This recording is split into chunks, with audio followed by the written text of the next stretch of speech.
All right, good evening, everybody. Want you to know that we're going to get hit by a pretty hard storm, Elsa, starting tomorrow at about 10 o'clock in particular, although you all know that we've had these sort of rolling thunderstorms for the last few days. This is about a year ago that Isaias hit us. I want you to know Elsa should be much less severe, both in terms of wind and in terms of flood damage. And I also want you to know we better be a lot better prepared than last time. I can tell you I'm here with Marissa Gillette, who's somewhere, and the Pura rules went into effect on July 1st. And those Pura rules are very clear. They're clear in terms of fines that are put in place if power is not restored within 96 hours. They're pretty clear in terms of extra capacity for communications for our electric utilities, Eversource and UI, to make sure that if you have any questions, you can get those answered for you, as needed in a real-time basis.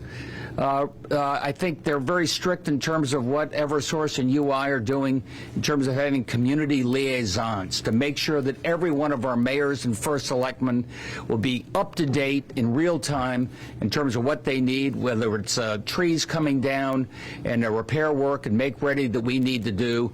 All those towns are going to have a particular liaison ready to go, and those liaisons can deploy all the necessary crews. There are hundreds of crews that have been pre-deployed right now in place. That said, it doesn't relieve you from everything you can do to be cautious going forward. First and foremost, charge your phone. This could go on for a while longer. If you don't have a couple days supply of food, get 4 days supply of food so you're ready.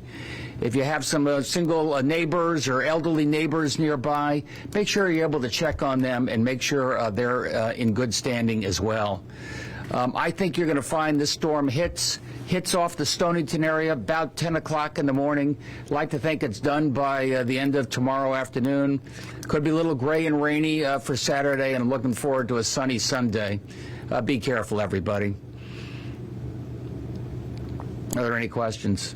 You mentioned Storm Isaias. What were some of the lessons you learned since that storm?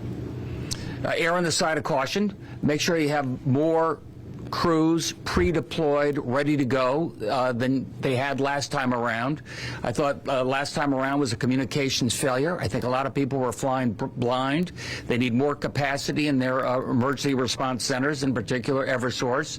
I love the fact that now, under mandate, they've got these liaisons, so every first selectman mayor knows who they can reach out to on a local basis to make sure they get a response. We've had a lot of rain. Are there concerns for flooding tomorrow, kind of building up on everything that we've seen so far? Well, I was just asking. We're here at the Emergency Operations Center, and I said, how about flooding? Looks like it's been raining an awful lot to me. They were less concerned about that, but watch out. And check online if you're in a flood zone. It looks like Elsa is moving pretty fast. That may mean there's a little less flooding. High tide, I think, is there will be a couple of high tides we go through, but they're not the highest tide. It's not the fullest moon. So I'd like to think if you're prepared, we'll be okay.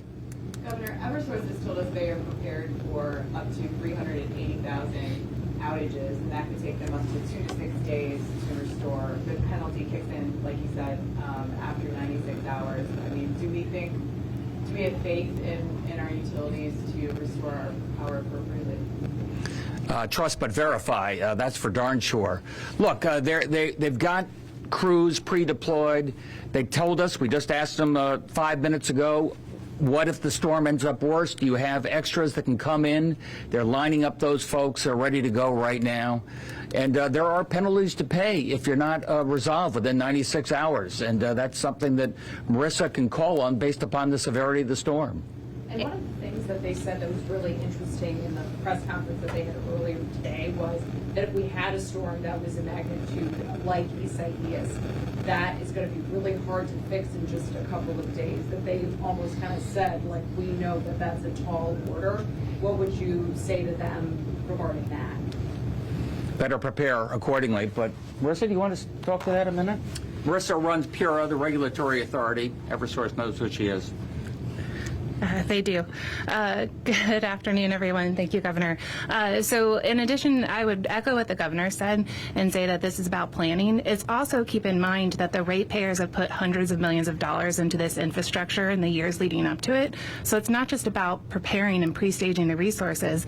It's about making sure that the money that the ratepayers have turned over has been invested appropriately ahead of time. That can look like vegetation management. That can look like selective undergrounding. There are lots of things that should have been done and can be done leading up to the storms to make the grid more resilient and reliable.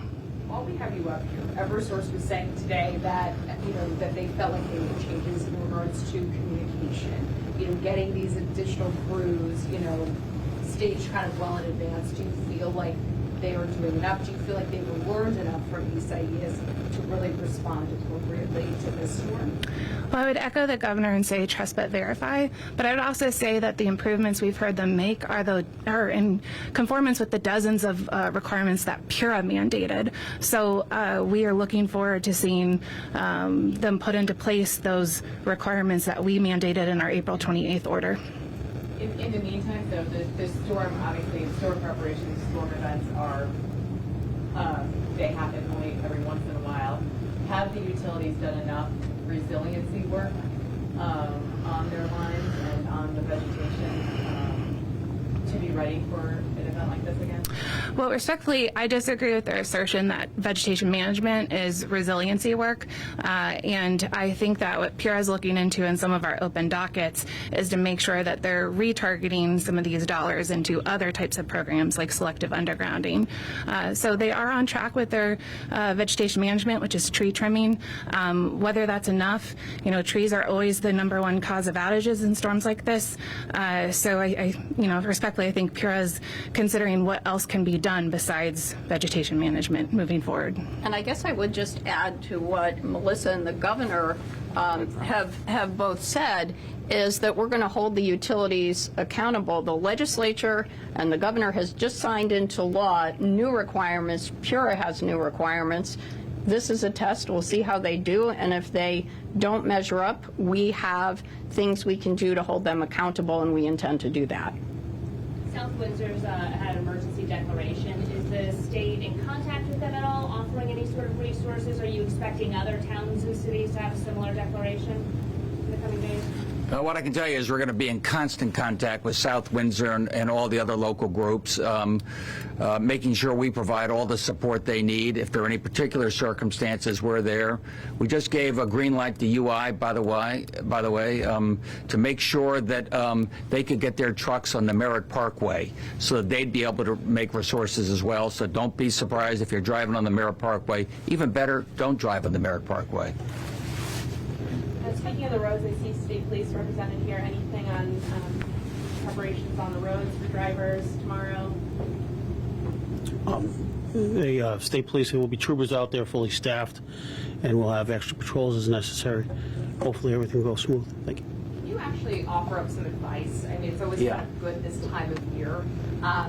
We do it when it snows, we do it when it rains. We just saw a video on Twitter of someone actually driving through a big flood zone in West Haven. So what would you maybe be telling to drivers as they're out on the roads and kind of navigating these tricky conditions?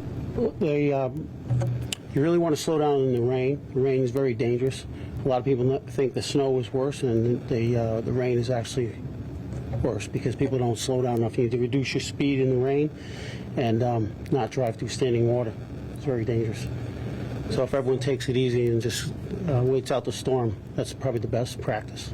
Would you say, from state police side of things, that you actually see even more accidents kind of this time of during events like this because people don't see the snow to say, okay, look, I got to slow down and take it a little bit more carefully and cautiously? That's exactly right. AAA could give you the exact numbers, but when it doesn't appear, well, the average person doesn't think it's as bad, they don't tend to slow as much, and they don't take the precautions necessary, and therefore you have more accidents. Thank you. All right, everybody. Be careful tomorrow. Take it easy. Read a good book. It'll be a good weekend. Thank you.